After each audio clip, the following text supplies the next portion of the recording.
5월 17일 주일 새벽기도회를 하나님 앞에 드립니다. 오늘 하나님께서 우리에게 주신 말씀은 창세기 43장 1절에서 15절까지의 말씀입니다. 기록된 하나님의 말씀을 봉독합니다. 그 땅에 기근이 심하고 그들이 애굽에서 가져온 곡식을 다 먹음에 그 아버지가 그들에게 이르되 다시 가서 우리를 위하여 양식을 조금 사오라. 유다가 아버지에게 말하여 이르되 그 사람이 우리에게 엄히 경고하여 이르되 너희 아우가 너희와 함께 오지 아니하면 너희가 내 얼굴을 보지 못하리라 하였으니 아버지께서 우리 아우를 우리와 함께 보내시면 우리가 내려가서 아버지를 위하여 양식을 사려니와 아버지께서 만일 그를 보내지 아니하시면 우리는 내려가지 아니하리니 그 사람이 우리에게 말하기를 너희의 아우가 너희와 함께 오지 아니하면 너희가 내 얼굴을 보지 못하리라 하였음이니이다. 이스라엘이 이르되 너희가 어찌하여 너희에게 또 다른 아우가 있다고 그 사람에게 말하여 나를 괴롭게 하였느냐. 그들이 이르되 그 사람이 우리와 우리의 친족에 대하여 자세히 질문하여 이르기를 너희 아버지가 아직 살아 계시느냐 너희에게 아우가 있느냐 하기로 그 묻는 말에 따라 그에게 대답한 것이니 그가 너희의 아우를 데리고 내려오라 할 줄을 우리가 어찌 알았으리이까. 유다가 그의 아버지 이스라엘에게 이르되 저 아이를 나와 함께 보내시면 우리가 곧 가리니 그러면 우리와 우리 아버지와 우리 어린 아이들이 다 살고 죽지 아니하리이다. 내가 그를 위하여 담보가 되오리니 아버지께서 내 손에서 그를 찾으소서. 내가 만일 그를 아버지께 데려다가 아버지 앞에 두지 아니하면 내가 영원히 죄를 지리이다. 우리가 지체하지 아니하였더라면 벌써 2번 갔다 왔으리이다. 그들의 아버지 이스라엘이 그들에게 이르되 그러할진대 이렇게 하라. 너희는 이 땅의 아름다운 소산을 그릇에 담아 가지고 내려가서 그 사람에게 예물로 드릴지니 곧 유향 조금과 꿀 조금과 향품과 모략과 유향나무 열매와 감 복숭아이니라.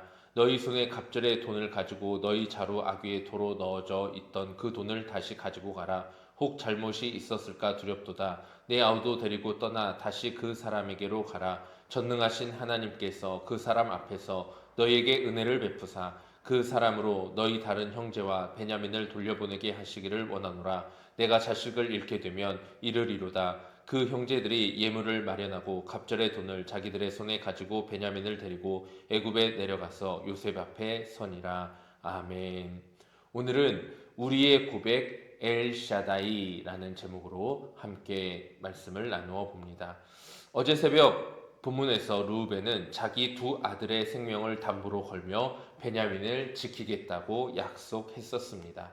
그러나 야곱은 끝내 움직이지 않았습니다. 본문은 그 거부의 자리에서 시작하고 있습니다. 그러나 그 안에서 야곱의 입술이 마침내 한 이름을 부르게 됩니다. 엘샤다이. 본문에 들어가 그 한마디 고백이 어떻게 야곱의 입술 위에서 고백되었는지 함께 묵상해 보도록 하겠습니다. 본문은 짧은 한마디로 이렇게 시작합니다. 그 땅에 기근이 심했다라는 것입니다. 그리고 그들이 애굽에서 가져온 곡식을 다 먹어서 그 아버지가 그들에게 다시 가서 우리를 위하여 양식을 사오라고 시키고 있습니다. 아들들은 입을 다물고 있습니다. 베냐민을 데려가지 않으면 곡식을 받지 못한다라는 사실을 야곱이 모를 리가 없기 때문입니다. 그러나 야곱은 다시 가서 양식을 사오라고만 재촉하고 있습니다. 유다가 그제야 이렇게 입을 열었습니다. 아우가 함께 가지 않으면 양식이 없습니다. 그러자 야곱이 이렇게 말합니다. 그런데 그 발언은 결단이 아니라 원망이었습니다. 너희가 어찌하여 너희에게 또 다른 아우가 있다고 그 사람에게 말하여 나를 괴롭게 하느냐라고 말입니다. 이것은 단순한 원망이 아닙니다. 평생 자신의 손에 쥐고 온 한 사람의 마지막 몸짓이고 몸부림입니다. 장자권도 아버지의 축복도 라반의 양떼도 야곱은 모두 자기 손으로 끌어당겨 살아왔습니다.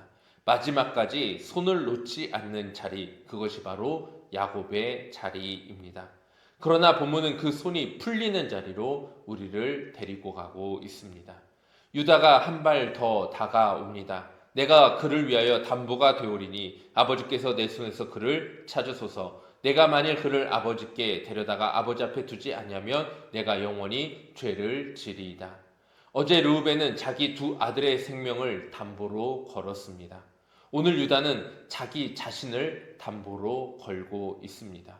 한때 동생을 팔자고 했던 그 입술에서 이제 동생을 위해 자기를 내어놓겠다는 고백이 이어지고 있습니다. 야곱이 그제야 움직이기 시작합니다.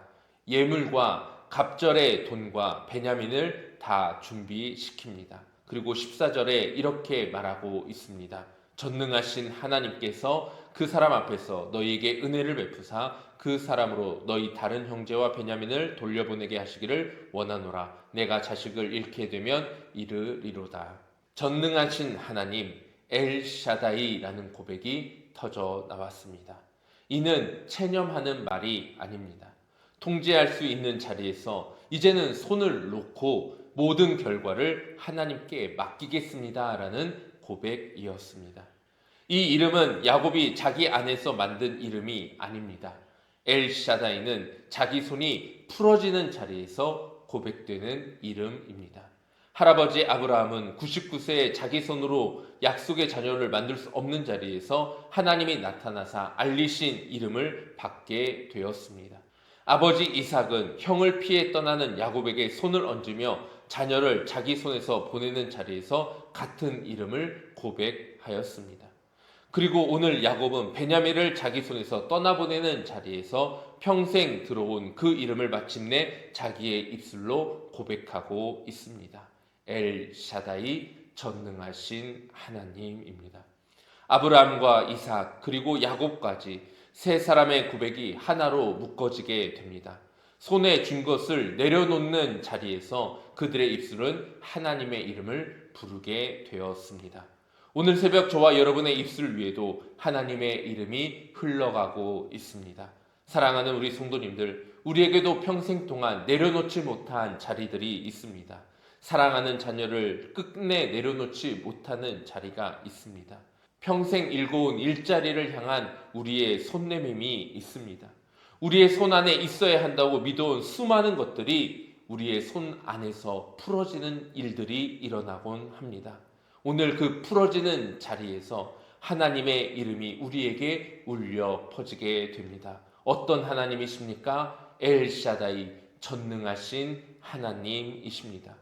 우리에게도 믿음의 선배들이 계십니다. 그분들이 자기 손이 풀리는 자리에서 입에 올렸던 그 이름을 우리의 마음 가운데 새겨 주셨습니다. 그 들어온 이름이 오늘 새벽 저와 여러분의 입술 위에서 함께 고백되어지기를 소망합니다. 엘샤다이, 전능하신 하나님.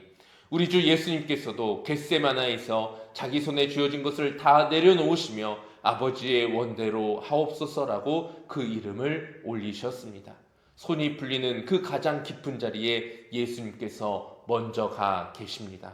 엘샤다이, 전능하신 하나님의 이름 앞에 우리의 모든 문제를 내려놓을 수 있는 용기가 오늘 저와 여러분에게 충만하게 임하기를 우리 주님의 이름으로 축복합니다. 기도하겠습니다. 사랑과 은혜가 풍성하신 하나님 아버지, 엘샤다이, 전능하신 하나님의 이름을 우리가 높이 부르며 나아갑니다. 우리의 삶의 자리 가운데 여전히 내려놓지 못하고 있는 그 모든 문제들을 엘샤다이 되시는 전능하신 하나님 앞에 내려놓을 수 있는 용기를 허락하여 주옵소서. 우리가 손에 쥐고 있는다고 그 문제가 해결되는 것이 아니라 우리의 엘샤다이 되시는 하나님께 그 모든 것을 내려놓을 때 비로소 그 모든 문제가 풀어지게 된다는 사실을 기억하게 해주시고 우리보다 먼저 고백하신 그 예수님의 고백을 따라서 우리의 입술을 크게 벌려 전능하신 하나님을 외치게 하여 주시옵소서. 예수 그리스도의 이름으로 기도하옵나이다. 아멘. 함께 기도의 자리로 나가겠습니다.